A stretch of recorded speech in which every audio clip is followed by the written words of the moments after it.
I like it. Can you pitch it to me again? Barack Obama rapping Trap Queen. You think you can do it? It's kind of a hard edit. If anyone could do it, I could do it. Okay. I can't wait to see what you come up with, Kevin. It's gonna be great.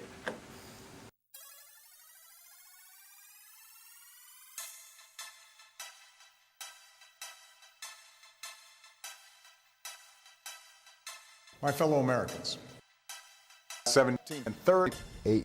First time hey, what's up? Hello. This week on the middle seat, we thought on a great show. These men are great combo.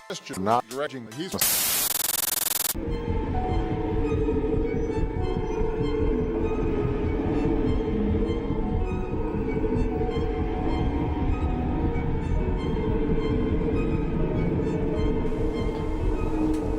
Kevin, are you done? Kevin?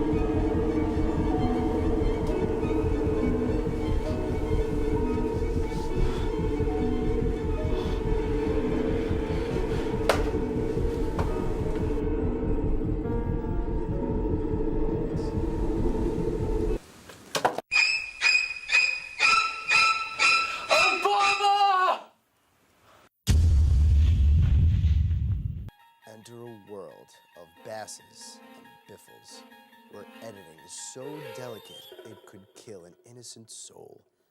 Cuts and tweaks give way to a world of pain and suffering.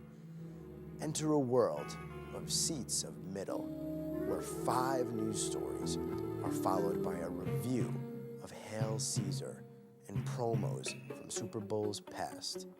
This is the world of the middle seats, and this is where it starts. This is the middle seat zone.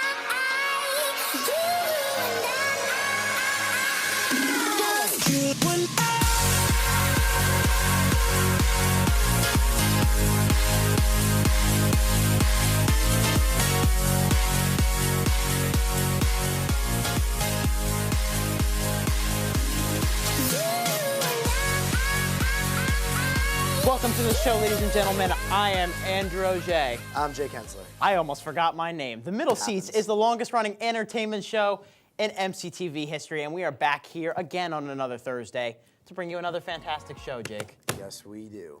I would like to think a little shout out for the new movies brought to Yeah, us by like our photographer. we have some classy stuff this week. Volume Lord of the 2, Flies, Aliens. one of my favorite books, by the way. Good job, Kyle. Good job. Kyle's our set designer today. So let's keep a running tally of how many people die on our cold opens, because I we died. we might You have died some. too. We might need a hug. Now that Yeah, I think about you it, think we so? might really need a hug. Couldn't we all though? Couldn't we all use a hug? We got a lot of stuff to talk about today. We do. And there's just plenty to like go over and stuff, and a lot of it's Super Bowl based too. Did you watch the game? I did.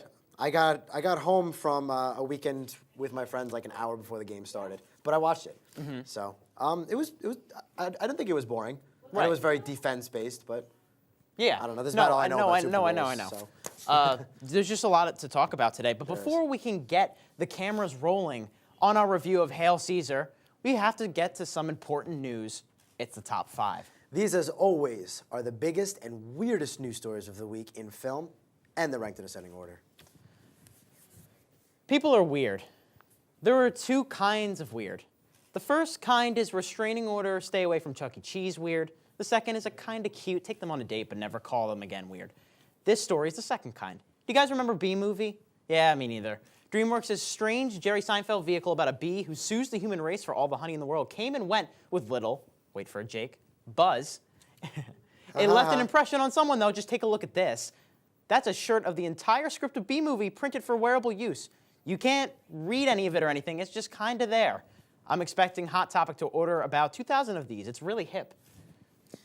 I don't get it. But I like it, but I don't get it. Would you do this with a different movie, though? Would you buy a shirt? You were talking about, would you buy a shirt of the Pulp Fiction script? Yeah, but I would want to be able to read it. That's true. I don't want It's it so blurred. bunched up like that. What's the point? Yeah. Or at least like It the would just- dialogue yeah. maybe or something. No, totally. It's just What? like, Okay. I don't know what, like, the purpose was behind this. Or Did what someone make a people- bet or something? Or were they on, Or like, were just acid? Acid. I think you just hit the net. It was definitely acid. Yeah, you know, it'd be like, that's not what acid does, I don't think. But I was doing. I don't Acid know be what like, I was doing. yo, that bear next to you, you know what would be cool?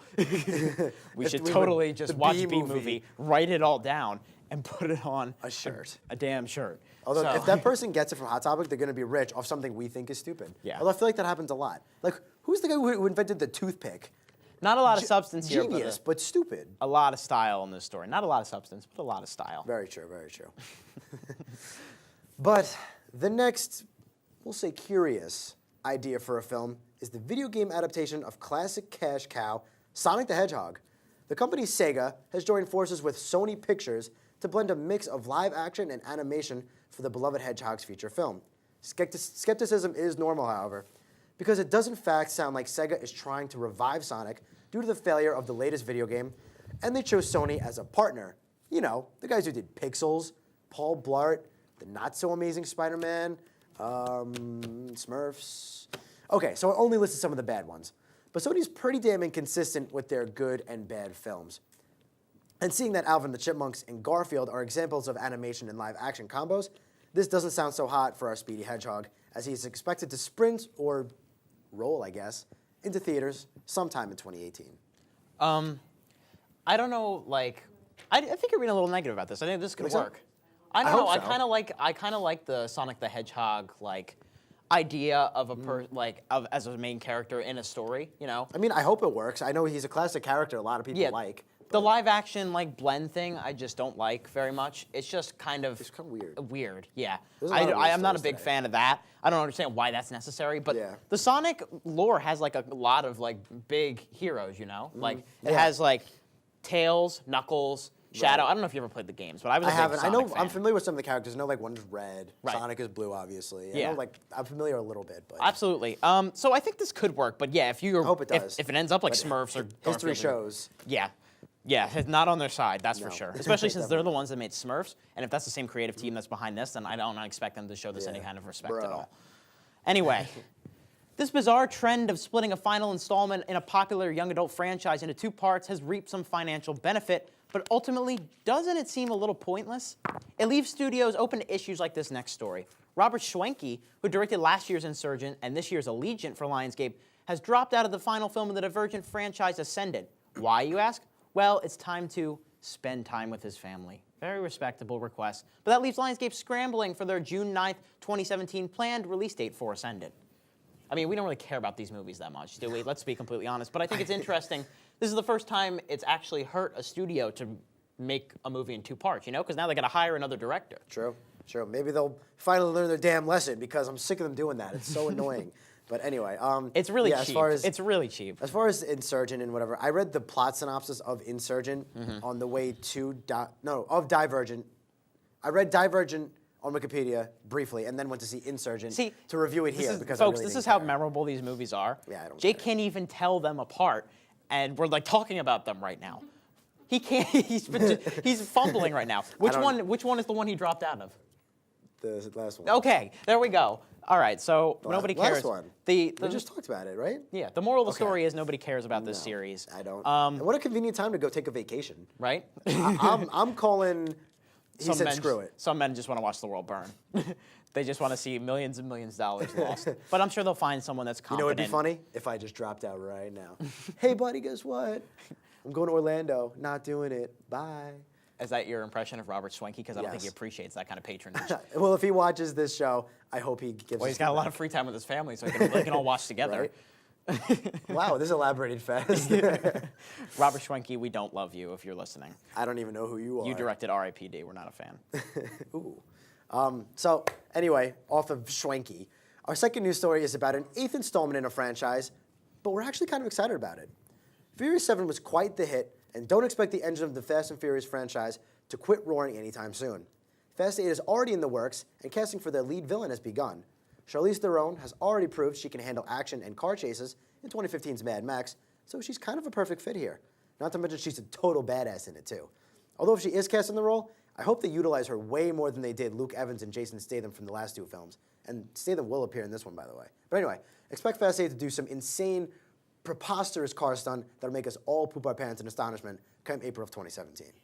Hold on to your diapers. Yeah, really. Good. Wear some adult diapers when going to that one because we're going to be pooping ourselves. Were you implying we were all going to wear kids' diapers? I mean, yeah, you never know. Okay. Some people are small enough to fit. Anyways, Back to Fast and Furious. this is awesome. Yeah, I'm glad. no, I like the trend of Charlize Theron being an action hero. Yeah, and I really hope they cast her. I think it's a great choice. Yeah, I just think Great there's a choice. lot of great potential here as a lead female villain too. That's great. Yeah. No, absolutely, and it'll help put up the whole like diversity thing that people complain about and stuff too. Yeah. And rightfully so. But what a choice for Charlize. And if she brings any kind of like gravitas or like energy that she brings, like she does to Furiosa, we're in for a treat. Oh, because it's gonna be a absolutely. great performance. Absolutely, she's so good as Furiosa. What do you think about the franchise still going on after the Paul Walker thing? I mean, if they have room for stories, I think they ended Furious 7 very fitting in terms of Paul Walker. And if they have more material, then, so be it. I only saw 5, 6, and 7. And I think 5 and 6 are okay. And I think 7 was good. And if they have more and they can keep making it better, then, okay. Yeah. Whatever. Yeah, if they have more, Right. quote unquote stories, if they have more Right. stories, then, that's, Right. I hope they're not, like, stretching it for no reason. yeah, there's kinda only. are already, but- Yeah. But I mean, again, if they're going to be good, then okay. Yeah, Like the last one. So. Like, just whatever. That's honestly, give us a good story, give us a good time. That's all I Something need from these decent. movies. I don't even need a story, just give me a good time. Right. Anyway, this past Sunday was Super Bowl 50, and you know what that means? Horrifying things like this. Man, I might just chill tonight. Puppy monkey baby. Puppy monkey baby. Puppy monkey baby. Puppy monkey baby. Puppy monkey baby. Jake, I'm just curious. Do they send the ad executives out in the desert for 5 days with no food or water? Because that's a fever dream. Besides introducing the star of My Nightmares and Kim Jong-un's fantasies, the Super Bowl also means new looks at some of the biggest movies of the upcoming spring and summer. On the spring front, the biggest look came from Disney's The Jungle Book. The jungle is no longer safe for you. But this is my home. Only man can protect you now.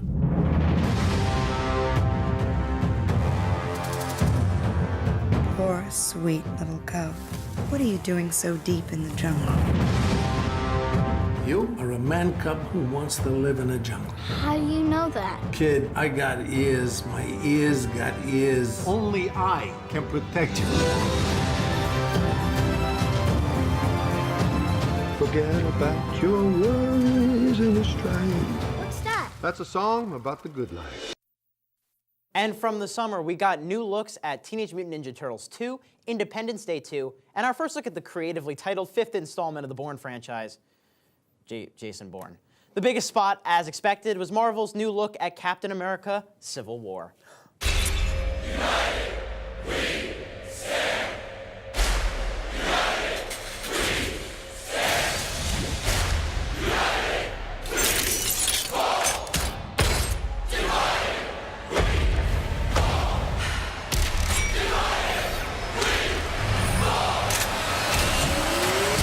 You chose the wrong side.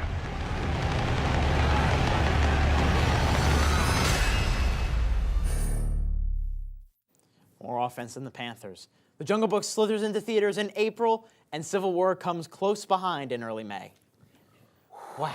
Both look so good. Both look great. I'm surprised by how much I'm looking forward to The Jungle Book. Yeah, all the voices. I mean, they got a lot of big names for the voice casting. Great casting. They all seem to work really well. For those of you who are listening, that was Ben Kingsley as the Panther, Christopher Walken as King Louis, the Scarlett orangutan, Johansson. and Bill Murray as Baloo. Scarlett Johansson plays the snake. Ka, I think. Ka, yeah. Idris Elba, Shere Khan. Great. Great voices. Yeah. Great voices. Are you okay? You need Yes, water? it's not a repeat of last year. I'm just a little sick, not that bad. Anyways, and Civil War, of course, we're always looking for I Civil can't. Yeah. War. What can't we say about Civil War? I was hoping we would get a Spider-Man look. I'm thinking he's standing right next to Black Panther in that clip, which means Marvel's a bunch of trolls. Don't like that, man. But anyways, okay. this looks great. Yeah, I'm They so both excited. look great. Although, isn't Spider-Man traditionally supposed to be in the middle? I don't actually know. Yeah, but I think he picks a side by the end. I don't know. Not sure which Although one. in theory, if we're being honest, just I guess a little talk before we go into the review, how could Captain America's side win? They have Vision, they have Iron Man, they have Warhammer. Yeah. War Machine, War excuse me. Machine, Hammer. Warhammer. Yeah, War Machine. Sorry, just speculation. Any brief thoughts on the other clips? Jason Bourne looks stupid, I think. Independence Day 2, I'm not looking forward to because I don't like Independence Day 1. I don't care about Teenage the Mutant second Ninja Turtles 2 looks fun, I think, actually, surprisingly. I know you saw the first one, I didn't. Yeah, but that one wasn't good, but this one looks okay. There was something else I thought we were just missing. I don't remember. Yeah. Well, we got to move on. Yeah, fair enough. That'll do it for the top 5. We're about to bow down to our review of Hail Caesar. That was clever. The Coen brothers are pretty well known in the film industry at this point, so it makes one a little concerned when their next film is released post-Oscar season, especially a movie poking fun at the film industries themselves, which the Academy often eats up. Well, as it turns out, there is in fact a reason why. 4-time Academy Award winners, the Coen brothers, have turned in dramatic thrillers like No Country for Old Men, comedic cult classics like Fargo and The Big Lebowski, and even critically acclaimed remakes like True Grit. So what happened to their latest work, Hail Caesar? It certainly got well-written characters turned into good performances. The setting and overall environment is very unique and works well for what they want to do. So again, why is it that I felt like an hour 45 felt too long? Why did I never care about the story whatsoever? Why did it feel kind of unorganized in a sense? Well, a scary thought here is, I felt the same way about Bridge of Spies and in some ways Unbroken, both written partly by the Coen brothers as well and fairly recently. Could they be in a bit of a slump? Are there best films behind them? I obviously don't know for sure, but I certainly hope it's just a phase, and we'll see them restore themselves inside some of the best names in the business. Hail Caesar has a star-studded cast following Eddie Mannix. Mannix, played by Josh Brolin, as a Hollywood fixer or head of production. He oversees everything and is a real work-around-the-clock kind of guy. Not a whole lot of time for his family, but religious man nonetheless. His biggest project is the movie Hail Caesar, which stars the biggest actor in the business, Baird Whitlock, played by George Clooney. However, when Clooney is kidnapped, he'll have to deal with all of his daily duties while saving the movie from sure failure. The movie gets weirder and weirder the deeper into it we get. The story as a whole is smirk-worthy at best, with the real MVP being Channing Tatum. Tatum plays another Hollywood-type star and is probably overall the funniest, though each character has their moments. Scarlett Johansson plays another actress, as did Alden Ehrenreich. Tilda Swinton plays Thora Thacker, and her sister, Thessaly Thacker, both reporters of 2 very different outlets. Ray Fiennes is a quality director, and Jonah Hill is, well, not entirely sure what he does. But all turn in good performances, though only Brolin, Clooney, and Ehrenreich get a lot of screen time. The rest are very much side characters.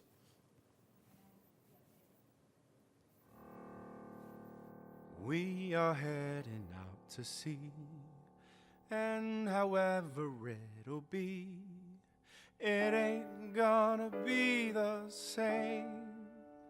'Cause no matter what we see when we're out there on the sea, we ain't gonna see a dame.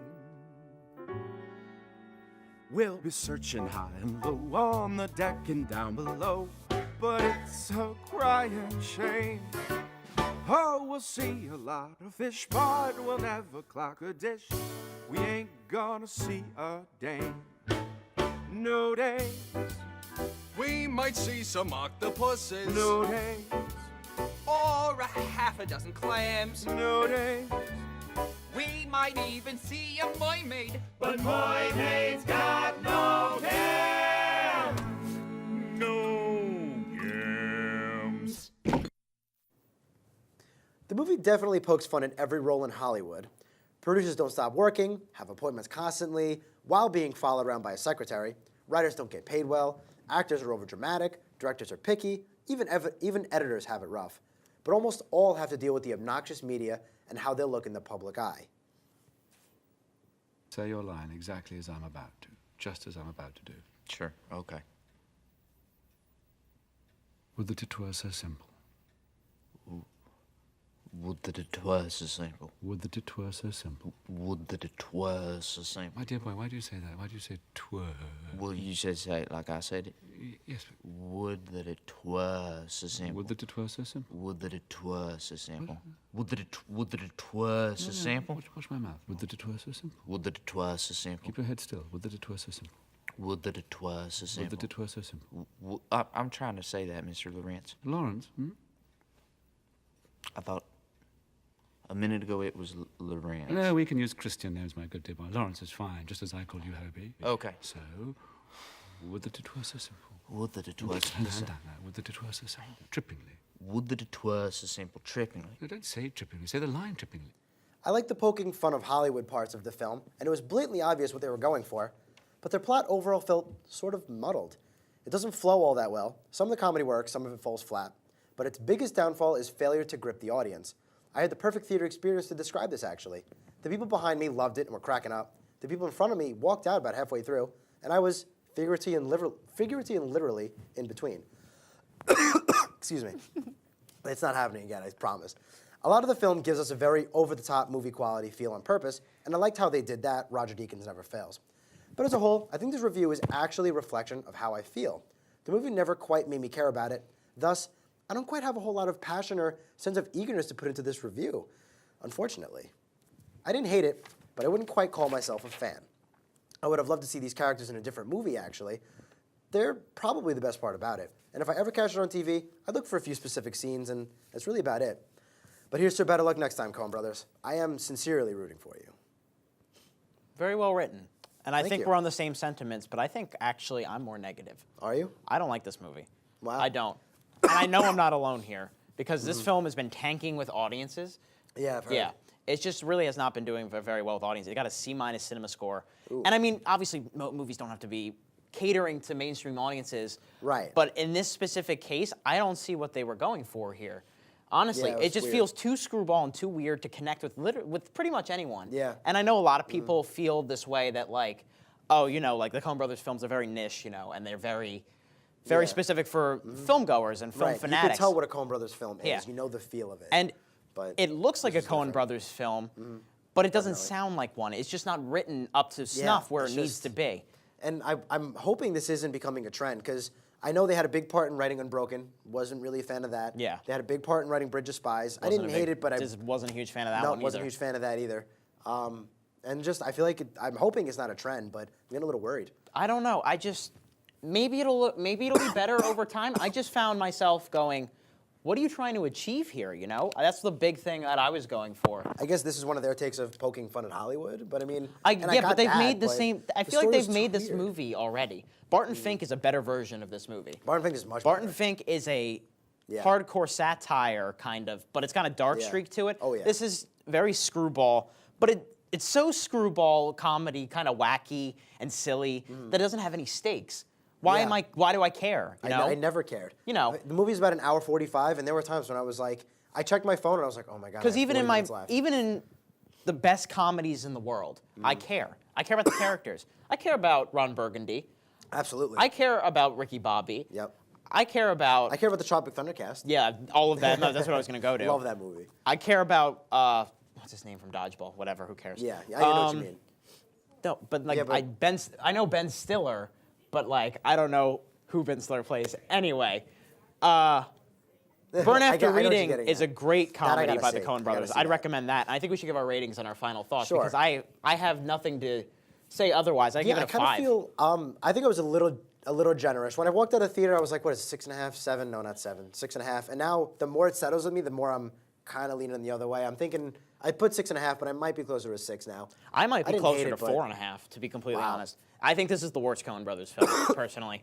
It just did not connect with me really on any way, except for the performances and how it looks. Yes. Deakins is a master, as Absolutely. always. Brolin, Clooney. I thought Tatum was really funny. I thought Tatum was great. I like Channing Tatum. in this, I Heinrich was did. really good. Yep. Nothing on the performers, just the characters Yeah. they're given are too broad, and they're trying to spoof this 50s Hollywood, but It's just you need to be nothing more sits. specific with it on a spoof. And it was just so weird. Like they framed this movie as Clooney being captured, but like Yeah. I don't care. No, There's no like tense moments. There's no stakes. Yeah. It's just kind of like whatever. And this is the last thing I'm going to say. Might sound sacrilegious, but this film has the same problems as like the epic movies and the Meet the Spartans and all of those films. And this is what I mean by that. Yeah, I was gonna say, go on. This is kind of not a spoof, but a homage to old-time Hollywood, you know?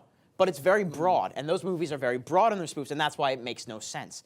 When they throw in Kardashian jokes in the Meet the Spartans films, okay, Yeah, why right. am I supposed to? But Right. obviously, Hail Caesar's not trying to do that.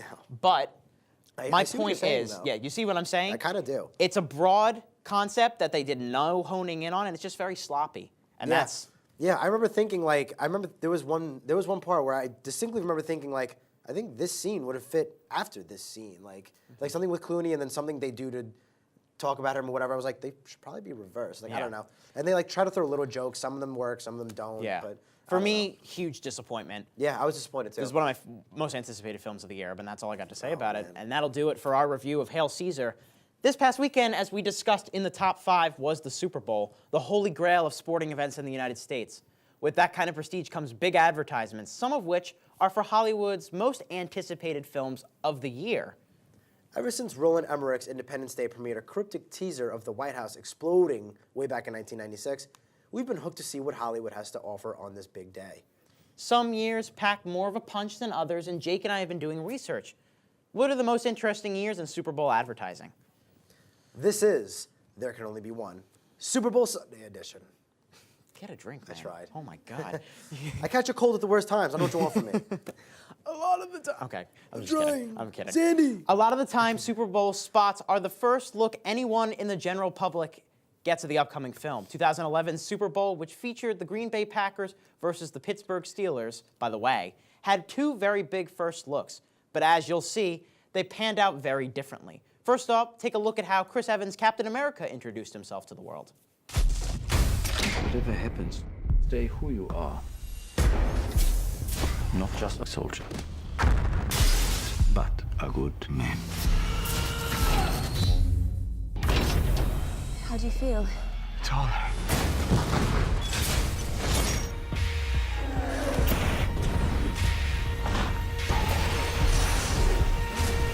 What do you think? I think it works. As a first look, a lot of that was very promising. Evans looked the part, the film seemed to have the World War II background down to a science, and the glimpses of Hugo Weaving's Red Skull were short but ominous. That film turned out to be a rollicking fun adventure, and key to the success of The Avengers, which itself had a strong Super Bowl presence the next year. Now for comparison, let's take a look at the spot for Transformers: Dark of the Moon.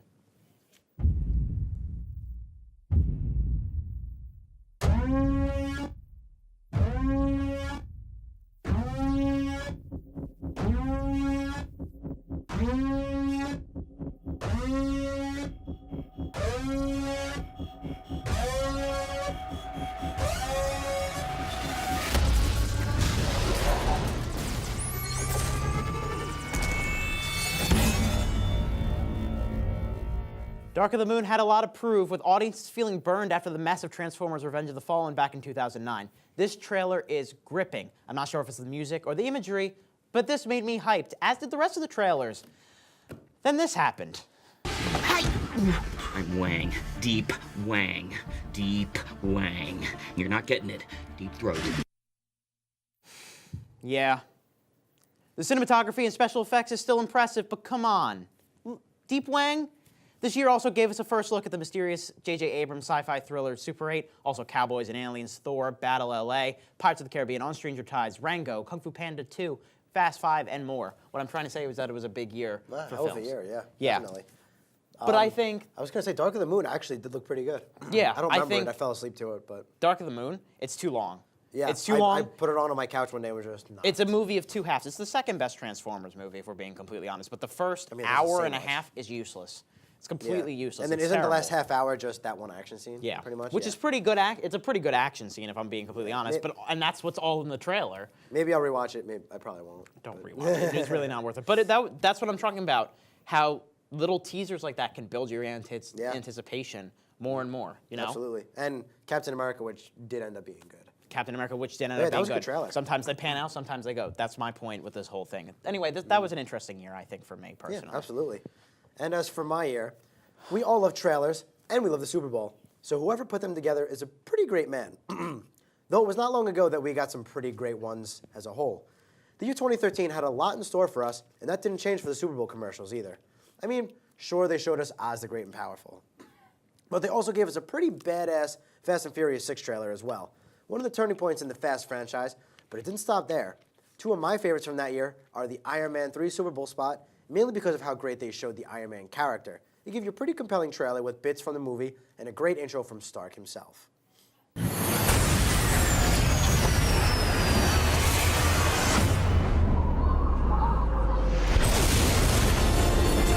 How many in the air, Jarvis? 13, sir. How many can I carry? 4. Oh, boy.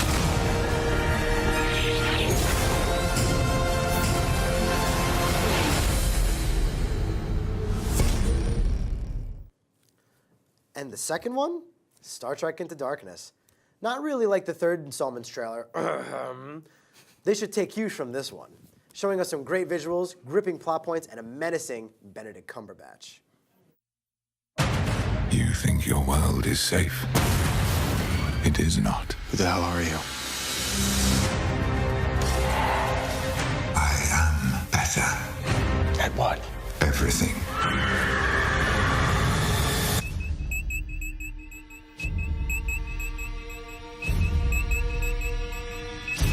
Shall we begin?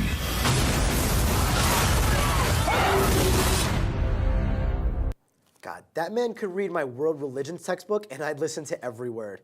What will put together 30 seconds, though? What, Really? What world religions textbook? You didn't buy a textbook. You're right, I didn't we sit buy in the it, but back if and I- watch movies. You watch movies, I write the review. Okay, fair I actually did. I wrote the review in my 5 o'clock class today. But, sorry, Mom. But yeah. But yeah, no, great trailer, great voiceover from Cumberbatch. Yeah. The one, although Iron Man 3, I guess I falsely put something in. The Super Bowl trailer I saw had a really cool intro from Tony that No, wasn't in there. it was there. I just snipped the end of it. I like okay. we couldn't I was do confused. the whole thing was like 2 minutes and 15 seconds. True, I just okay. couldn't do the whole thing. Gotcha, I was I probably confused should for a have looked second. at the script and saw what you were talking all about. good. But yeah, 2 interesting movies to talk about, and I think I liked both of them personally. Iron Man 3, I didn't dislike, but I don't know. I didn't think it quite stuck with me as well as some other people. I know that's one of the big ones we're indifferent on. We disagree on that.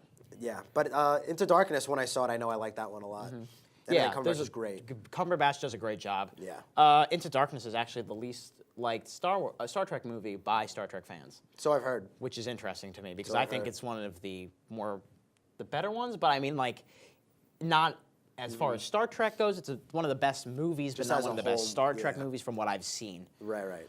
Anyways, 2013, interesting year. They're interesting every year. I'm always excited to see what's going to come. Although from I the would Super say Bowl. this one was better than at least my year, maybe your year too, as a whole. I think like the trailers from 2016. I think there was a they lot were in good. I think there was a lot in 2011, personally. Yeah?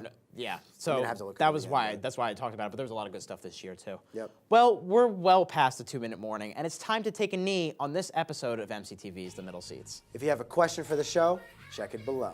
Like us on Facebook and Snapchat. You know. Next week, wait, what? Never mind. What? Next week, never mind. Next week we'll cross blades with the Merc with a Mouth, Deadpool. I was trying to rhyme that one too. That'll do it for us. I'm Andrew Auger. And I'm Jake Hensler. Keep that seat warm, everyone. We'll be back before halftime. My metaphors don't make sense because the timing of such is, I don't know. Yeah, I know what you mean when you don't know, I guess.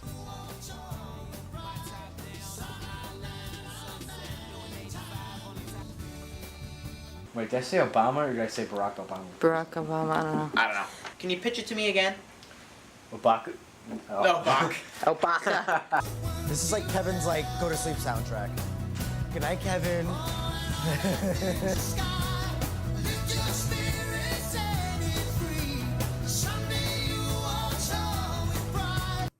Kevin's mom definitely sang that to him at night. A man in time you'll be, Kevin.